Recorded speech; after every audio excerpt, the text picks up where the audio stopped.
the latest study by McKinsey shows that by 2030, 350 million Indians will get into the urbanization process. And by 2050, 700 million additional Indians will get into the urbanization process. Now this is 2.5 times the present population of the United States of America. And in reality, this means that whether we like it or not, every minute, 30 Indians are moving from rural areas to urban areas. And therefore, all this is happening when India is passing through a window of demographic transition which rarely ever happens in history. You know, your 72% of your population will be below the age of 35. And you need to provide skills, you need to provide jobs. And one of the worst things that can happen is when you have a young population without skills.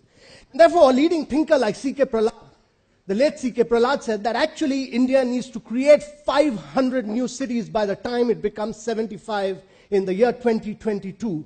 Otherwise, every single existing city in India will become a living slum.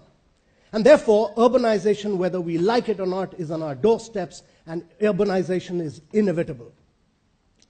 Now, we must understand that cities are centers of growth, they are centers of innovation, they are centers of creativity.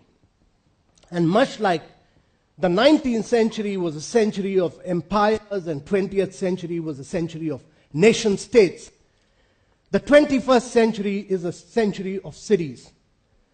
And in the coming era, in the coming period, it'll be cities which will compete for investments, they will compete for innovation, they will compete for growth. It'll not be countries, it'll be cities which will compete. And that's why in India, you have Mumbai, whose GDP, the GDP of Mumbai city is larger than the GDP of 26 states of India.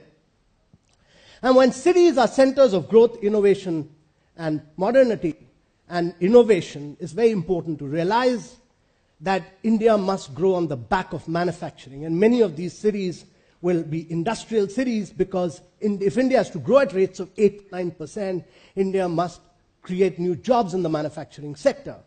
But when you do manufacturing, and let me tell you, historically, no country in the world has grown on the back of agriculture post-World War II. Whether you look at Japan, whether you look at Korea, Taiwan, China, all have grown on the back of manufacturing. They created jobs. But a logical consequence of manufacturing and the spatial manifestation of manufacturing is the movement of vast segments of our population, of workforce, of young managers, their wives, their children into urban cities.